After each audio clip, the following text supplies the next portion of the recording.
ነመስግነካ አለና ምሳና ስለዘለኹ ጅድማ እግዚአብሔር ጎይታ ሰራዊት አቦ በዚህ ሰዓት እዚ ኣብ ቀድሜኻ ንቀርባለና እግዚአብሔር አምላኬ ካብ ህላውነት ካስተልዓለ በዚህ መዓልት እዚ ብሽም ኢየሱስ ክርስቶስ ስምረትካ ማእኸልና ክኸውን እሞ ኣብ ቃልካ ምብራህን ምርዳእን ክትበና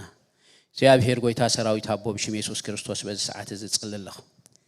ሃሌሉያ ሃሌሉያ ሃሌሉያ ሃሌሉያ ቃልካ ከይንርዶ ብስተፈላለየ ነገራትና አምሮና ዝሕዝ ኩሉ ውዲትን ምኽርን ሐሳባትን ያጋነንቲ በኢየሱስ ክርስቶስ ስም ስልጣን በዚህ ሰዓት ዝንቃወሙልና በኢየሱስ ክርስቶስ ስም ስልጣን በዚህ ሰዓት ዝንቃወሙልና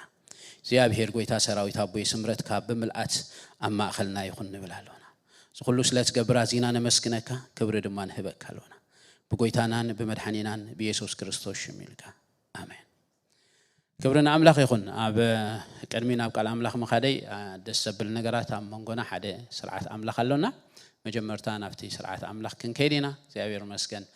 ንሱ ድማኒ ስድራ ቤት ሓውና መዳ እግዚአብሔር ውሉድ ሂቦም እግዚአብሔር መስገን ሎም ማዓልቲ ከባርኽዎ መጽዮም አለው መቸም ብዛዕባ መዳ ተቀድም ተዛሪበ ኣለኹ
ትምህርትና ሒዝና ይደለና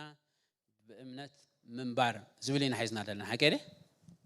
ሐቀይነ ሐቀይነ እሺ ክብርና አምላኽ ይኹን በእምነት ምንባር ድብል ሐሳባት ክንርኢ ኮለና ብፍላይ ታመበገስ ጥቅስና ሒዝና ያደለና ኣብ ዕብራውያን ምዕራፍ 11 ፍቅድ 1 ደላ ሐቀይ ታይልና ደለና እምነት ግና ነቲ ተስፋ ዝግበሮ ነገር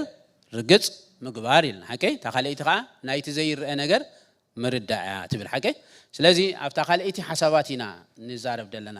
ናይቲ ዘይርአ ነገር ምርዳእ ትብል ምርዳእ ዝብል ሐሳባት እንታይልና ደሓለፈ ተዛሪብና ነርና ትዝክሩ ተዳኾንኩም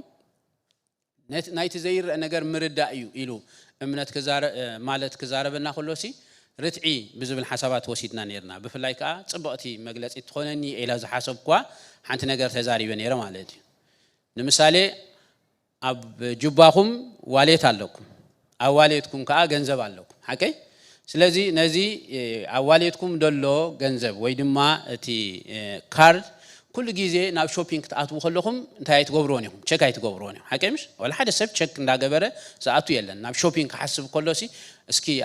ዋሌት ይህሉ ደኸውን ወይ ድማ ካርድ ይህሉ ደኸውን ኢሉ ዝገብር ሰብ የለን ዩዥዋል ማጆሪቲ ማለት እዩ ምናልባሽ ገለገለ ሰባት ካብ ዝናተይ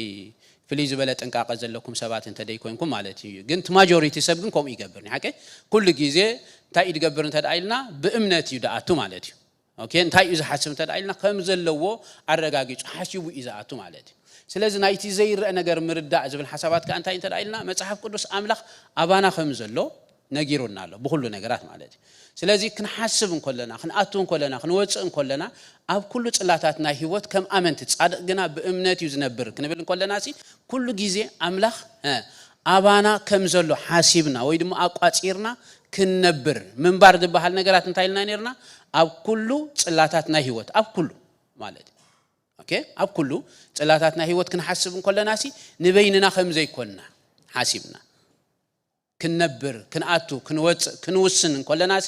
እዚ በእምነት ንነብር ኣለና ማለት ተዳደይ ኮይኑ ግን ሓደ ግዜ በይንና ከም ዘሎና ኮይኑ ክስማዓና በይንና ከም ዘሎና ኮይና ክንውስን በይንና ኮይና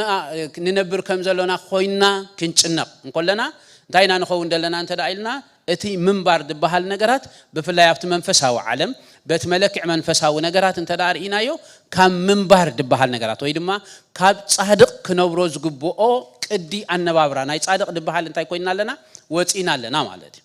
ሐቀይ ነዚያ ሓንቲ ምሳሌ ተዛሪብና ነርና ንምሳሌ ከም ሰብ ኣብ ምድሪ ክትነብር እንኮለኻ እንተ ዳ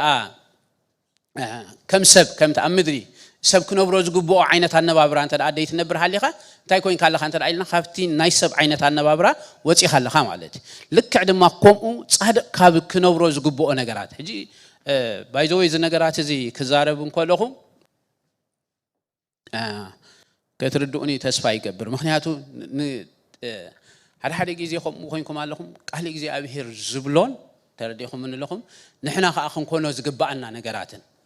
ነቲ ቃል እግዚኣብሔር ከምቲ ዝተረዳእካሲ ክትኣትዎ ወይ ድማ ከምኡ ጌርካ ክትነብሮ ትደልዮ ነገራት ኣሎ ሓደ ግዜ ኢቫሉዌት ክትገብር እንከለኻ ወይ ድማ ምሽ ምግምጋም ድብል ነገራት ተዛሪብና ኣለና ሐዋርያ ጳውሎስን ሰብ ቆሮንቶስ ክዛረቦም ከሎሲ ርእስኹም መርምሩ ኢሎም ኣሎ ምሽ ሐቀይ በእምነት እንተዳ እንታይ ኮንኩም ተዳ ሃሊኹም ወይ ድማ ተዳ ርእስኹም መርምሩ ወይ ድማ ርእስኹም ፈትኑ ኢሎም ኣሎ ማለት ሐቀይ ኣብ ኣስተዛረባ ርኢና ያለና ሕጂ ሓደ ግዜ ኣብ ኩሉ ጽላታትና ህይወት ብትነብሮ ናብራ ንገዛ ርስኻ ቸክ ክትገብራ ኮለኻ ኣብ ትውስኖም ውሳኔታት ኣብ ትኸዶም ኣካይዳ ኣብ ቅዲ ኣካይዳኻ ኣብ ነገራትካ ኩሉ ግዜ ክትሪኦም እንኮለኻሲ ሓደ ግዜ ከም ሰብ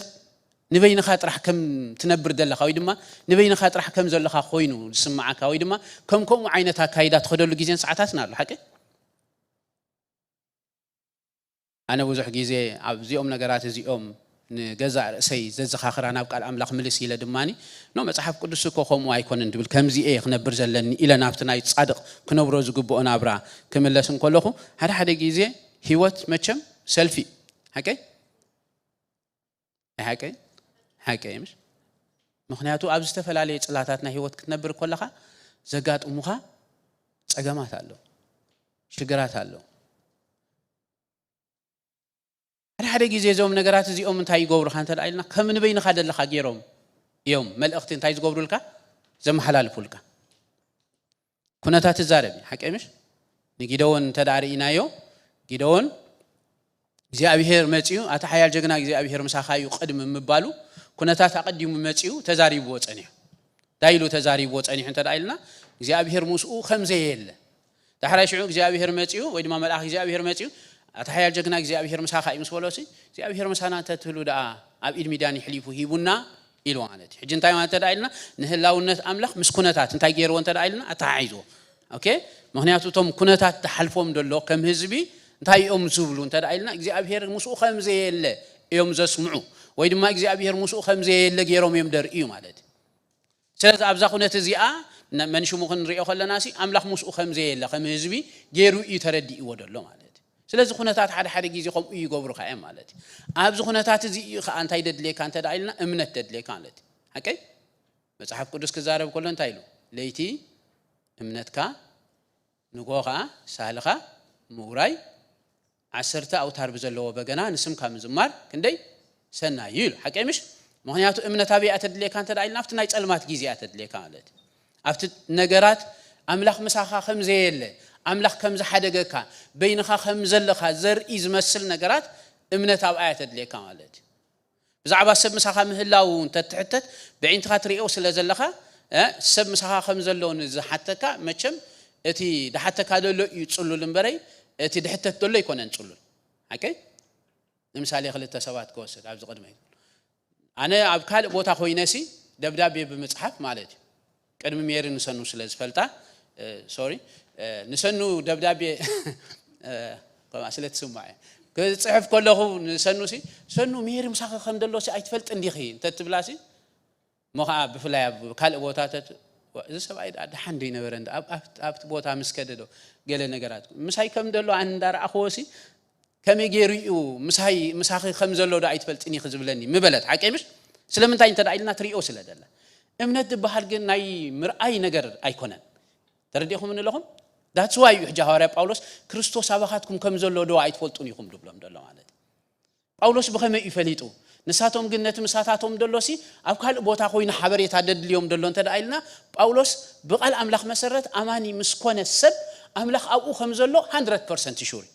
ንሳቶም ይረዳእዮም ኣይረዳእዮም ናታቶም ጉዳይ ንዓታቶም ግን ከረድኦም እዩ ድደሊ ደሎ ማለት ምክንያቱ ደለዎ ኮንቪክሽን በመሰረት ቃል አምላኽ ህይወት ማለት አምላኽ አባኻ ምህላው ማለት ስለዝኾነ ማለት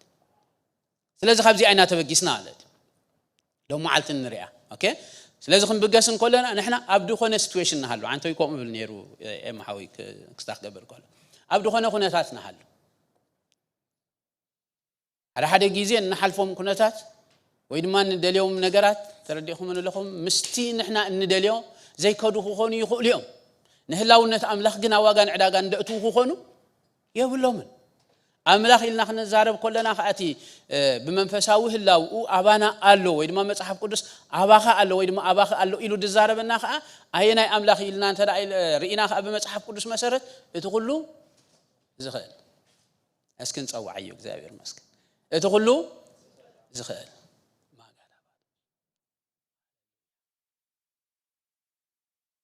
እቲ ሁሉ ዝርኢ እትዋል ሓንቲ ልጽግሞ ዘይብሉ አምላኽ እዩ አባና ዘሎ ስለዚ በእምነት ክንነብር እንኮለናሲ ነዚ ነገራት እዚ ኮንሲደር ጌርና ኢና ንነብር ማለት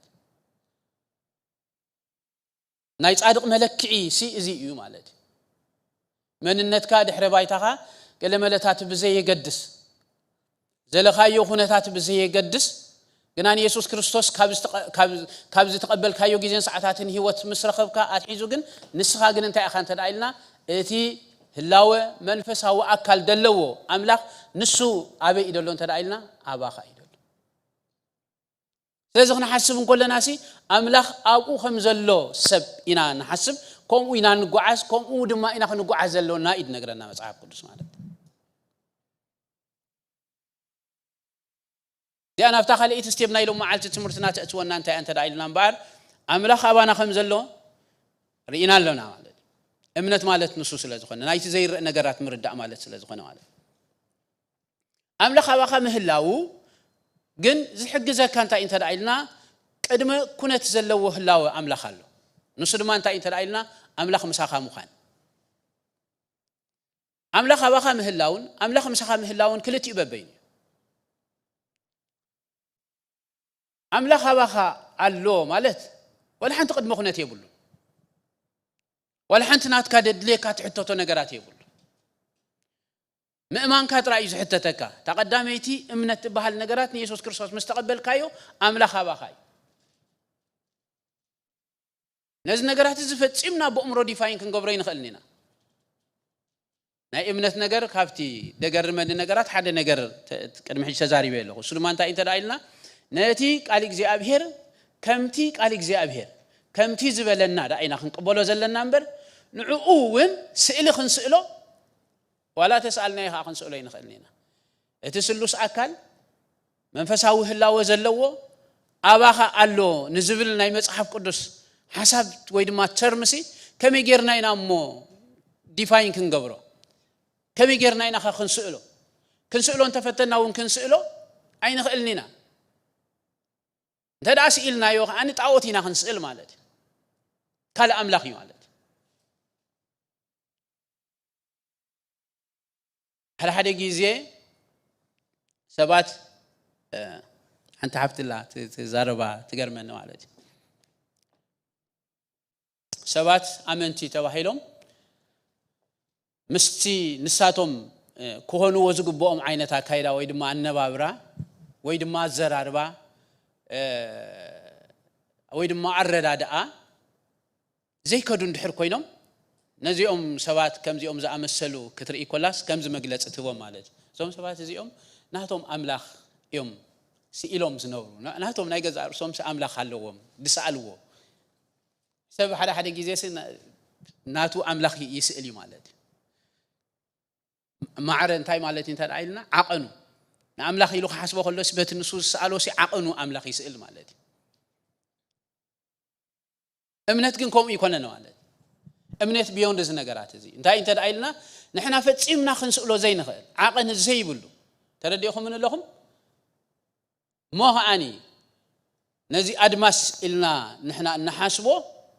ዓይንና ብኽሪኦ ዝኽእል ዓቐን ኣብ ጻሕ ዝበለ ጎልጎል ነገራት ምስራኣናሲ ተረዲእኹም እንለኹም ብኡ እንግረም ንዕኡ ከማን ፈጺምና ክነቋጽሮ እምሮና ዓቕሚ ዘይብሉ ሰባት ኢና ማለት ግን ንሱ ይኮነን እቲ ፍጥረት ናይ ኣምላኽ ከማን ኣምላኽ ደብሎ እንተ ዳርኢናዮ ንሕና ዓይንና ክንሪኦ ብዝፈቕዶ ኢና ከማን ገለ ክፋል ከማን ክኸውን ኣይክእልኒ ናይቲ ናይ ኣምላኽ ኣድማሳዊ ፍጥረት ክንሪአሉ ንኽእል ማለት ካብዚ ካብ ናፍቲ ደሎ ነገራት ርኢና ከማን ተረዲእኹም እንለኹም ንዕቤት ኣምላኽ ነዚ ኣምላኽ እዚ ከምኡ ዝገበረ ከነቋጽሮ ይንኽእልኒና ማለት እዚ ኣምላኽ እዚ ኢልና ንዛረቦ ዘለና መጽሓፍ ቅዱስ ዝዛረቦ ዘሎ ኣምላኽ ግን ንዝርአን ዘይርአን ብምልኡ ዝፈጠረ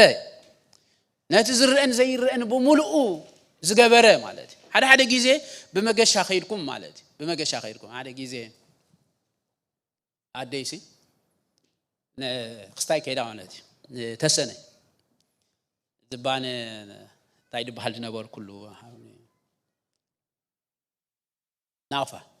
መጀመርታ ቀዳማይ ዙርያ ክስታይ ከለኹ ኣብ ደይነ ጠበቶ የለን መቸም ኣዴታት ትፈልጡ ዳሕራይ መጽያቶ ስለ ዘይትፈልጥ እቲ ትኸዶ ክስታይ ውሑድ እዩ ማለት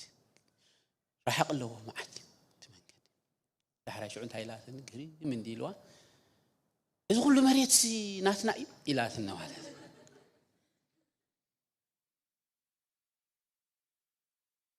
ኣይገርም እዚ ኩሉ መሬት ናትና እዩ ኢላትና እዛ ኤርትራ ኢልና ንሕና እንፈልጣ ካብ ክፍለ ዓለም ግን እዛ እንታይ እዮም ድብሏ መቸም ገለ ምሳሌ ኣለዎ ሓቂ ንእሽተይ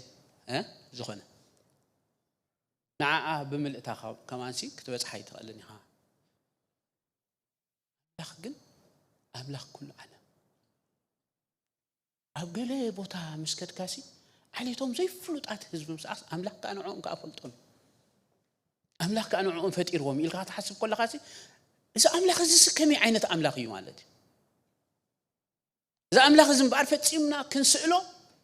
ኣይንኽእልን ኢና ኣሜን እዚ ፈፂምና ክንስእሎ ዘይንኽእል ኣምላኽ እዩ እምበኣር መጽሓፍ ቅዱስ ክነግረና ከሎሲ ኣባኻ ወይ ድማ ኣባኺ ኣሎ ኢሉ ድነግረና ማለት ንሕና ግን ኣምላኽ ክንድዝ ዝኣክል ዕቤት ዘለዎ ዝርአን ዘይርአን ዝፈጠረ ንኹሉ ነገራት ዝገበረ ኣምላኽ ፕሪቪሌጅ ብዝረኸብናዮ ወይ ድማ ዕድል ብዝረኸብናዮ መጽሓፍ ቅዱስ ክነግረና ከሎ ናይ እምነትና ብራኽ ነብሮ ዝግባአና ነገራት ኣባና ኣሎ እናበለና ከሎ ብናኣሹ ነገራት ግን ኣብ ኩነታትና ንጭነቕ ሰባት ኢና ማለት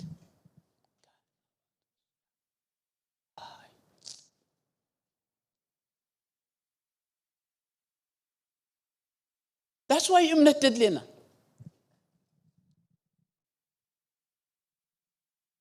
ኩላትና ሆም ስለዝኾንና ኸ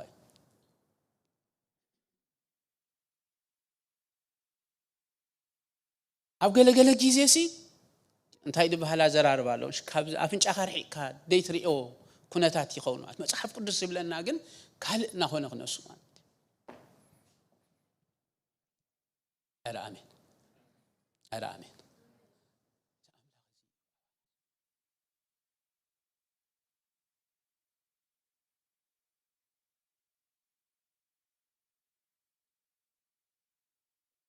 ርእስና ኸይነድንን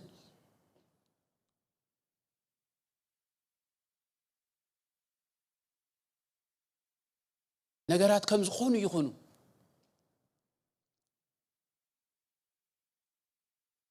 ንእምሮና ግን ከይሓዝዎ ኩነታት ከም ዘለዎ ከሎሲ ግን ኣምላኽ ምስኡ ከም ዘሎ ርእስና ቅንዒና እንኸይድ ብእምነት እንነብር ሰባት ክንከውን ምእንቲ መጽሓፍ ቅዱስ ጻድቕ ከም ሽደን አንበሳ እንታይ ይገብር ኢሉ ይተብዕ ዋይ ኣምላኽ ከም ምስኡ ከም ዘሎ ይፈልጥ ወላ ጸልማት ኮ ይኸሙ ማለት ኩነታተይ ሕልፊለ ከምልኸካ ሓቂ ነገራትካ ውፅኢልካ ኩነታትካ ውፅኢል ካብ ከባቢኻ ደለው ነገራት ሓቅነቶም ትረዲእኹም ለኹም ዕቤቶም ነገራቶም ኩሉ ክሳዕ ኣፍንጫኻ በፂሖም ሓቅነቶም ክሳዕ ክንድዚ እኳ ክነሱ ግን እዚ ሰማይን ምድርን ዝፈጠረ ህላው መንፈሳዊ ኣካል ደለዎ ኣምላኽ ግን ኣባኻሎ ኣባኽሎ መንነት ካብ ዘይ ይገድስ ንክርስቶስ ምቕባል ካጥራ እምበር ዝኹሉ ዝኽእል ኣምላኽ ምሳና ክህሉ መጽሓፍ ቅዱስ ምሳና ኣባና ምህላው ነጊሩና ደሎ ግን ምሳና ምህላው ዝብል ከዓ ኣብ መጽሓፍ ቅዱስና ብዙሕ ዝተጠቕሱ ቃላት ኣለዉ ምሳኻ ምህላው ማለት ግን እንታይ ማለት ይመስልኩም ስምረቱ ማለት እዩ ምስምምዑ ማለት ሕጂ ኣምላኽ ክሳምዓካ ደይኮነሲ ክትሳምዖ እዩ ደልካ ማለት መጽሓፍ ቅዱስ ክነግረና ንሱ ኩሉ ጊዜ ኣቦቱ እዩ በቀዳማይ ሓጉሻ ሓንቲ ቃል ጠቅስ ነይሩ ብዙሕ ጊዜ ምሂረላ ኣለኹ ታጽሕፍቲ ኣብዚ ተዛሪበላ ይፈልጥኒ ይመስለኒ እግዚአብሔር ምስቶም ቁንዓት ቁኑዕ እዩ ምስቶም ጠዋያት ከዓ ጠዋይ እዩ አትብላ መዝሙር ደላ ሓቂ ኣብ ካልእ ከዓ ይጠዊ ትብላ ኣላ ደርዲኹም ታ እግዚአብሔር ምስቶም ቁንዓት ቁኑዕ እዩ ምስቶም ጠዋያት ድማ ጠዋይ እዩ ትብል ሓሳባት ሞራይዋ ሓንቲ እዚኣ ክነግረኩም ሜርን ኤማን ሞንዑ እዚኣ ነገራት እዚኣ ክነግረኩም ኤግዛምፕል ውሰዶ ኦኬ من كم أملاخ من سب من أملاخ يخون بتشاقو ها صار سب تكون أنا سب مخان عشاني فيه ما دايما ما لتي مسيلاتكم مير كم أملاخ حساب أوكي إما حويك أخم سب حسابه ميري أي تنك أساسا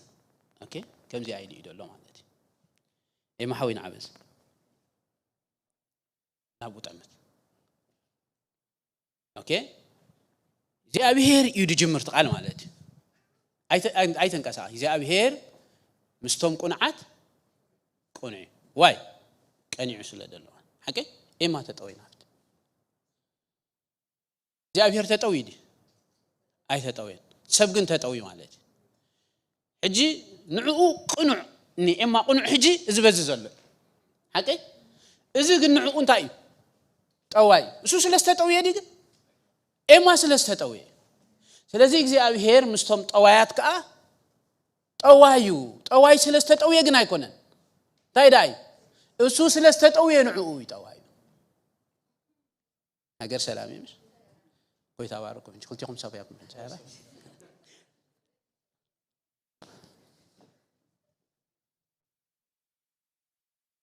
እግዚአብሔር ኩሉ ሻዓቦቱ ኩሉ ጊዜ ምድር መስወል ወለን አቦቱ ከመጽን ኮለኮ አዳም ይኸም መጀመርታውን ካቦቱ ወጪ ጸንሕው እምበር እግዚአብሔር ከም ልማዱ መስመጽኮኒ እግዚአብሔር አይኮነን አዳም ተሐቢው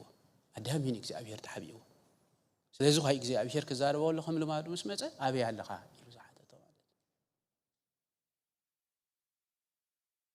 አባና ሁሉ ስምረቱ አብገለገለ ጽላታትና ህይወትና ብዙ ወሰድናየውም ጌጋ ስጉምቲ ምሳና ኸይከውን ኸይል ከይ ኮነና ሲልኩም ከይ ሰምረና ይኸይል በይንና እንቆውን ቀዲና ማለት አብከም ዚኦም የውም ታይ ዘድልዩና ሓደ ጊዜ እንተዳይልና ምምላስ ዘድልዩና ማለት ሪቫይቫል ድባሃል ትምንቃሕ ዝባሃል ነገራት ታይ ማለት እንተዳይልና ክንምለሰሎም ዘለናትን ምንሳሕ ድባሃል አንፈት ከም ቅያር ማለት እንዲ ተረዲኹም ለኹም ምምላስ ዘድልዩና ነገራት ኣብዚ ጊዜ እዚ ማለት መንገድ ከም ቅያር ዘድልየካ መስኡ እንታይ ግበር ኢዱል መጽሐፍ ቅዱስ ከዛረብ ኮሎ مسو تسامع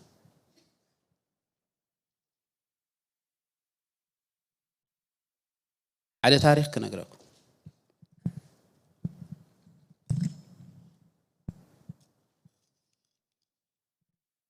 أبزر فترة مو نحاس عسران شدشتن نيساء كزارة وخلو بايزوي دحن زانا يكستاي مجمرتا نوسد إياسو مصحف إياسو قداماي معراف مون رأيو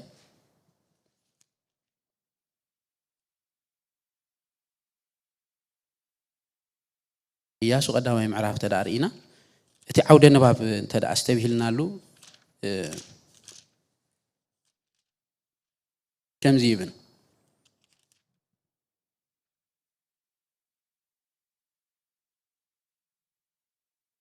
انتهي له مسيلكم كافقدي شدشته اتانو بوتاتهم كهبهم زمحل كلهم مدري نسخه نزه حزب زي كترستيو يخمو صنع تبع مسبلو فقدي شوعه راي انتهي له مسيلكم كمتي موسى بارياي زاززك كله حجي نمغبارون كتحلون طراي دعا صنعن ازيخه تبعن ناب ادخلوا كله انتي كقنعكا كابو نيمان كنا ويسن صقام انتي تغبريلو اي تجلس شو انتايلو ناتي او تصحفه ما انت تطنقي كختغبرو سمعلتن ليتناستنت نمبر نزي مصحف حز حقي خباب كانتي تغبرو اي تفليو شو منقد خاتقنعمو شو دم مخسلت كايلو صنع تبعي لدو ايازوس كوهان اذا ابير املاح اب ادخلوا كله مساخايو مو تاي تغبريلو اي تفرح حكي ها حجي ذا حسابات زي از عوده نباب زي انت دارينا تايدو بلو دلو انت دايلنا اقدمو نموسي كزارو كله حد نغير تزاريبو نير ابسال ساي معرف تدارينا بفلاي زصات كزارو كله نموسي انت ايلو مسيلكم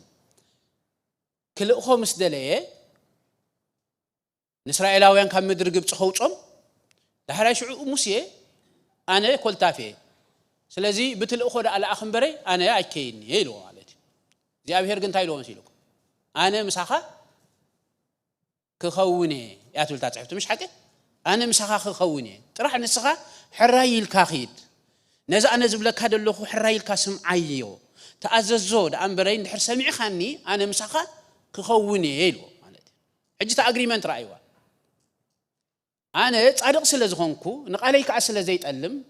كيد أنت داعي لك كان سخة أنا زنقرات تدعت عزيز كايو أنا أبقى لي سلزخونكو أنا مسخة كخوني اجي موسى ناب مدر ግብጽ مساته نبيني يكونن ማለት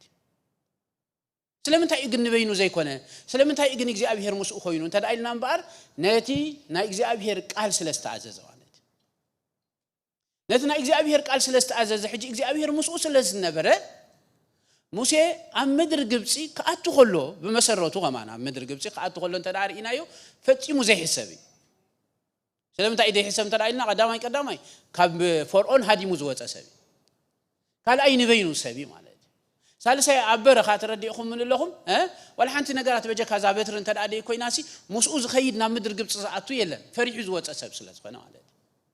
سلازم تاي تأمرات تأيو خفت أرحجيمو ماليسونا مدر جبس عاتيوسي نهزوي لقاكم كاجلجلن حدا جو إيلو خزار هذا موسى بتر ترح زلاته مو هادي موزوات نتاي خجبر نتا دايلنا بار تأمرات زجبر سماين مدرن زفتره كله زخل أملاخ مسؤول سلاز جن حنت نجارات تدليون موسى تايو خجبر دلوا حراي إلو خزاس خلاله حراي خيدي إلو خزاس على الجزء قال كعخبي كرداكم مسيلاتكم هاي ما حاول لو ما عرفت مسلاب زي الله مسلم إما عامي كم زي يقولوا كيلت كم زي يقولوا ويد ما كيلت كم زو وحده نحد النجارات نمل على حسابه مالتي أوكي بتانا قدامي تمرت استمهرنا يا والحين تقدم خونه دي بالله انا اباخاتكم يي بتبل حساب وشيدكم ترديكم من لكم كلتينا سوا سلازخنا نز قصاق تغبروا يتقولون لكم كن انا اقو خم زلخو غيركم حسابه اما حجي خمسب قال نجارات كغبر يدلي مالتي اما نزا نجارات زي اخل علا يدلي نزي نجارات زي على العلا محاوي حفايت بالحراي اي تخلاني خا حساب يلا استاين غبر مالتي اوكي اما بعلو نزا سقمت زي اخ وستا خل حجي انا انت دادي تسامعي نزا نجارات زي اخل علاسي فقادو ديو اتمساي زلو ويدما فقادو ايكونن ايلو انت دادي حسيبومو فقادي كا مخانو ويدما نز نجارات كم دسومرو انت دا ديرغاغيصو بعلو يد غبر ادلو مالتي انا مسؤول لخو ترديكم من لهم جن نزا نجارات زي اخل علا خلو انا ابز حسابات زي اصل زي تسامعكو نسو خل علا خلو بينو يوزل علا انا مسؤول خوينا ايحجزوني سلامتا ايدي يحجزو فقادي هيكونن اي تسامعكو سلازم خل علا انت دلي اي كل علاني سلازم دما انت يخغبر انت دايلنا سافر يخغبر والد اذا نجارات زي انا تسامعلو ندحر كوينا جن اما خل علا خلو نورمال يا سلام انت ازا نجارات نورمال تخون دلا انت دايلنا مجمرتا حسب كله انا كل لاي نز نجارات زي خمس زغبر كم تسامعلو امين له سلازي انا مسؤول ثانك يو محمد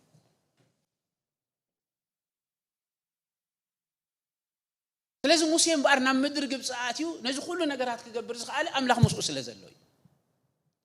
سب نورمال كغبرو زي النجارات زغبر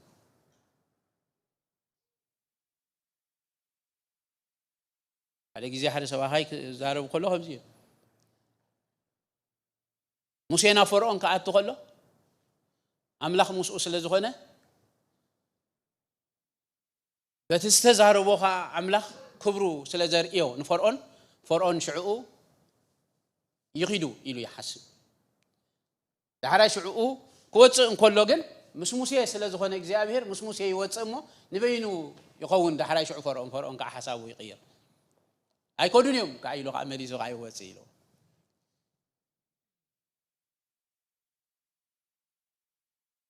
كله نجارات حدث موسى نبينو سكبرو تأنا مسخا ويد ما أنا مسخا خوني تبلك على سلازوات نزي أي حجي مبار إذا حجي زنبنا يعني إياه سوق زارو وخلو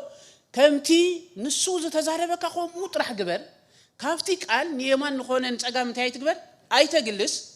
كأون نتأجم ويد ما نيمان نتاد عدي يجلس كا عملاق دم أبقالو إمو دحرا شعو نسخا زخون النجارات كتجبر كلها نسو مساخا أيو مساخا سلا زخون دم شعو تجبرو زبل النجارات نتاي كجبر كأيو كقان عكان كسلت أكان يوز ولا ده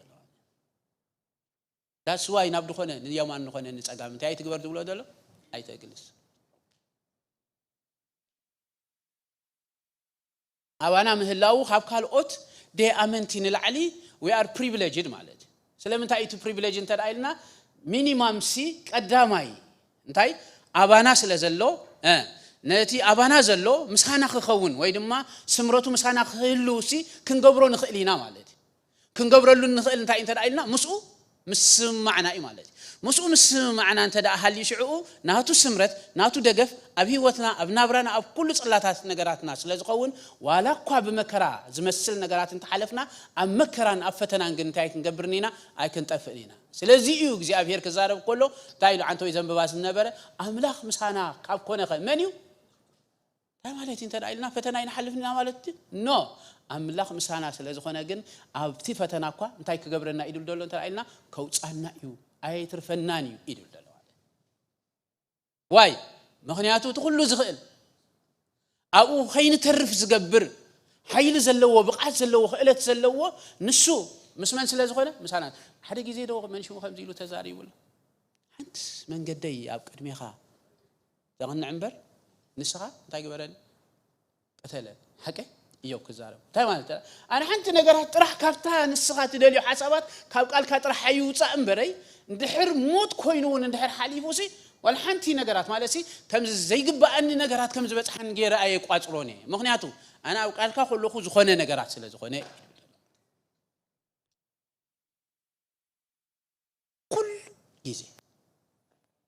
كل جزء كم سبعة كنا حسبوا زلنا نجارات تا أنت رأينا هذي حساب زي أبير هذي كاريك زي أبير هذي مخريج زي أبير أبن نبلهم صلاتنا هيوت كله كنبرن كلنا تجمع يقولون أملاخ مسانا إذا من هي أملاخ مسانا زخون first أملاخ أبانا سلسلة أبانا زلوا أب كل نجارات سمروتو مسانا خون أي تقومني مخنياتو already privilege رخيم ناس لزلنا حلفة رخيم ناس لدولنا أبانا سلزلوا متحف قدس كزارب كله خمسة يلو تزاري ولا هاي تزاري ولا سيلو بزعبا كزياب هيرن بزعبا قالون كذا ودي بزعبا كزياب هيرن بزعبا قالون كزارب كله مالك من شو مخهم يلو ولا نتميتوس كزارب بخلو أبقى لا يعرف كم زيلو همون قالي ما مسؤول تموتنا مسؤول ما بهوت كنا برين حكي تحسبت تحسبات رأيوه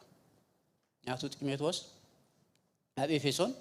باستر عبد النبر ولا جيزين ساعتين بفلاي كافت جيزت خابة كريستيان بسدة بمكان تحالف ولا دلائي سلازي نايت ميتوس ملأخت انت رأينا يو نايم تبع إنكارج نايم جباري سلازي يو جبرون جلاو جبر مكرات جب جليلو دزاره ولا سلازي عقد ميو زقافة فتنا له مالتي مكرالو شجرالو أوكي سلازي كزاربو خلو تايلو نسيلكم أمون قاليمو مسؤول تموتنا مسؤول ما بهوت كنا برينا سلام تاعي خا مسؤول تموت كمسؤول بهوت نبر تقال أمون سلازي غنا مستقل تدعى تسامع خا كم تزموت كايو خو مو هي وقت تكوني خا مخنياتو موي كاي كترفني خا مالت شعو انت خحدنا يو نسوا خحدنا يو نحنا انت تقلمنا يو نسو أمون كوين إذا نبر مون قالوا نرأسو انتهى يقبرني كخحد هاي قالوا نمن نرأسو تعودنا باب تدارينا يبزعبها قالي وخزارب أمود دعتا تدارينا يخان رأسو إلو والدي مخنياتو إذا أبهير قالوا كم كل تجس أو حنت سنتيم سلاز خون إذا أبهير باي إني من السبب قالوا أنت دع حليقة دخون نجارات يجات أمك سجم يقولون كاب أباها مهلا وستل على مساحة خوني لازم مساحة خون تجبر أنت رأينا مش أختسها مع كل خبرة على هذا الجزء نجارات واجز خفلنا شجر نعبر الشجر كستايز خوننا توم نجارات كن من لسلم زلنا بعلنا بدي بوقو ريسك سلنا وسد كم زي ما حوي كل على خلوا ترديهم من لهم حقد كبير خلي مالتي حسابه انت فقعت انت ادي كوينا على هذا الجزء فقعت كاديو إلنا متلايسين من تايد حجزنا ويدما نافتنا هاتو حسابات نمتاو من تايد حجزنا انت رايلنا نتخبد مسل نغراتي نبيننا دي كوناس موسو خوينا خنا العلو سلاز غبرنا هذا ناتو سمرت ناتو دغف ناتو حاجه سلنرك امين زغال زي اخزاره مخود كبير عبد مسل نغرات حدا جزء ني ياس ني من شو مخم يل تزاري و مالتي أبز فترة معرف إسرائيل شو دشتن زان نجارات زي أخذ زارو ስለዚህ በአር ኣብ ቃሉ እንተ ዳ ሓሊና እንታይ ይደል ደለኹም ሲላትኩም ዛ ነገራት እዚ ኣሳር ኣብ ቃሉ እንተ ዳ ሓሊና እንተ ዳ መስኡ ተሳሚዕና ከም ሓሳቡን ከም ምኽሩን ኮይና ኸ እንተ ዳ ድነብር ሓሊና ኣብ ድኾነ ጽላታትና ህይወት ክንነብርን ኮለና ኣምላኽ ኣባና ጥራሕ ደይኮነሲ ኣምላኽ ምሳና ኣሎ በይንና ከም ዘይኮንና ሓጋዚ ከም ዘለውና ولا كواتي شعون حلفو دلنا خناتاتون قليو شجر مكرا فتنا زمسل انتخونه او اوغن انت ايكن قبرنينا ايكن ترفنينا مخنياتو املاخ مسانا خاب كونه خمنيو تايز قبرنا زقاومنا يلو سلازلو مالتي قالو يو እግዚአብሔር ኦሙኒ እግዚአብሔር መስገን ዘፍጥረት ነዛ ነገራት እዚ አخዛረብ ኮሎ ከምዚልዎን ኢሳቅ ከዛረብ ኮሎ ማለት ምዕራፍ 26 አቢሉ ከዛረብ ኮሎ ከምዚልዎ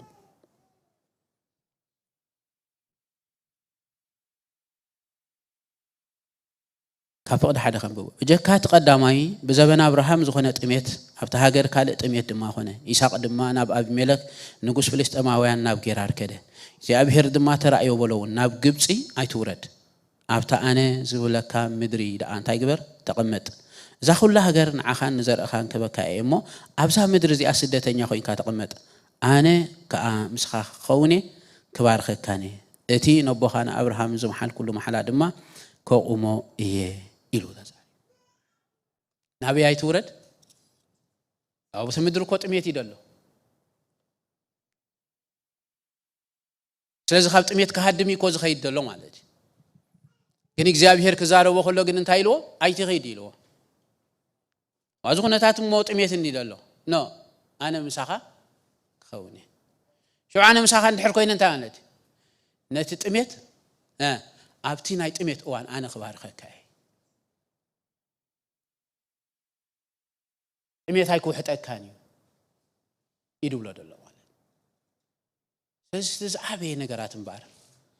قد ما خنت دلوا مس قالوا بمسمع مس حسابوا بمسمع مس مخروا بمسمع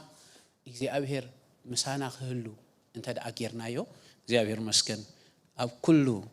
ፈተና ሽግር መከራ ዝመስል ነገራት እንኳን እንተለውና አምላኽ ግን ካው እንታይ ገብረና እንተ ዳይልና ከውጻና ነቲ ዘይን ኸሎ ዝመስል ነገራት ከአኒ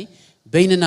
ኢና ደይን ኸሎ እምበር ሙስኡ ኮይና ግን እንታይ ንገብረይና እንተ ዳይልና نخلوينا آمين سلازي إذا نجارات زي كنحسب يقبعنا يو بعين سجانا ينريونينا جن أملا خمسان هلو أب قالوا أنت دعت سامعنا مس أنت دعت سامعنا زي أبير كاب كله نجارات أنت يكبرنا يو كوتس عنا يو زي أبير مسكن كابزلنا تسينا ناملا كبار خوينا زي أبير مسكن سكن إشتي كاب كنا تاتناوس إلنا زي أبير مسكن بزعباس نجارات زين حسن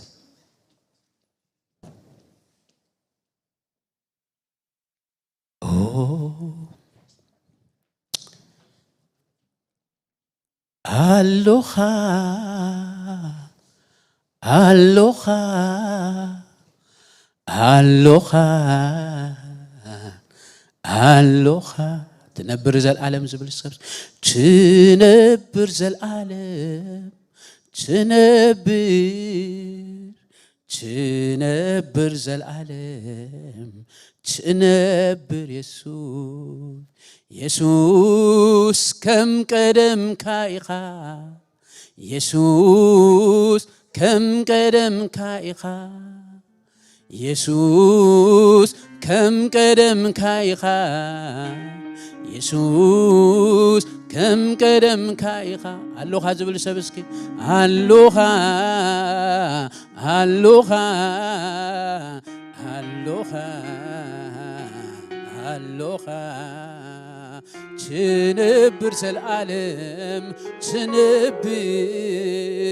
تنبر العالم تنبر يسوس كم قدم كايخا يسوس كم قدم كايخا يسوس كم قدم كايخا يسوس كم قدم كايخا سكنت عمنو علوخا نبولوسكي علوخا علوخا علوخا علوخا تنبر العالم تنبر العالم تنبر ኢየሱስ ከም ቀደም ካይኻ ኢየሱስ ከም ቀደም ካይኻ ኢየሱስ ከም ቀደም ካይኻ ኢየሱስ ከም ቀደም ካይኻ ሓደ ክልተ ጊዜ ኣለኻ ንበሎ እስኪ ኣለኻ ኣለኻ ኣለኻ ኣለኻ ትነብር ዘላለም ትነብር ዘላለም ትነብር ኢየሱስ ከም ቀደም ካይኻ ኢየሱስ ከም ቀደም ኣለኻ ኣለኻ ኣለኻ ኣለኻ ኣለኻ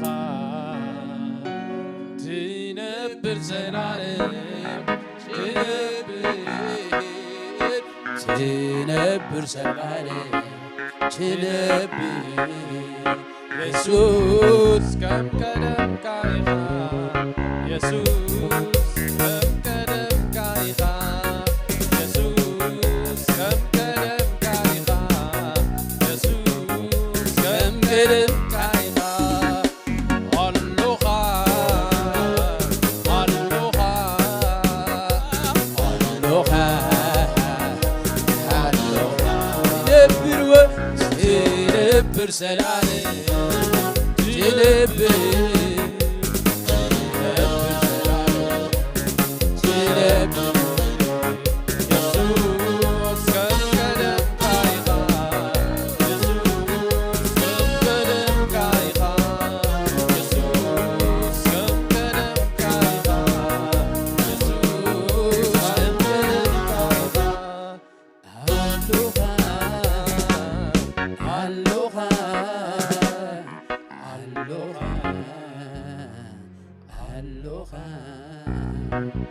ትነብር ዘላለም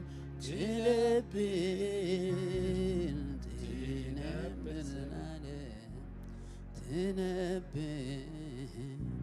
ኢየሱስ ከም ቀደም ኢየሱስ እስኪ ነዛ ኣምላኽ እዚ ከነመስግነው ኢና እግዚኣብሔር መስገን ወልዲ ሓወይና ኣብዚ ክፅውዐ እሞ ክንዲ ኩላትና ኮይኑ ከመስግነልና እዩ አሜን እናበልና ገበሬና እግዚአብሔር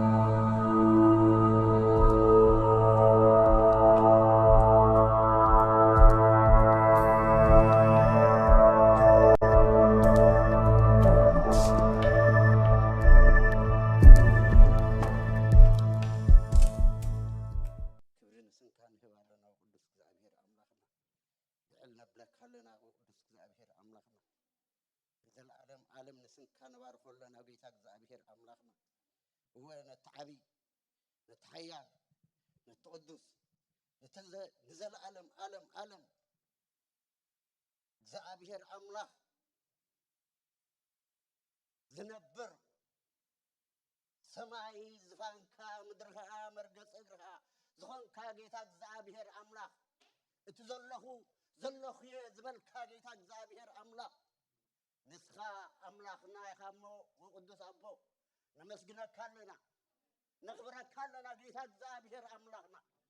ንስኻ ኩሉ ሰዓት ኣብ ዝፋንካ ስለ ዝኾንካ ተመስገን ንብለካ ኣለና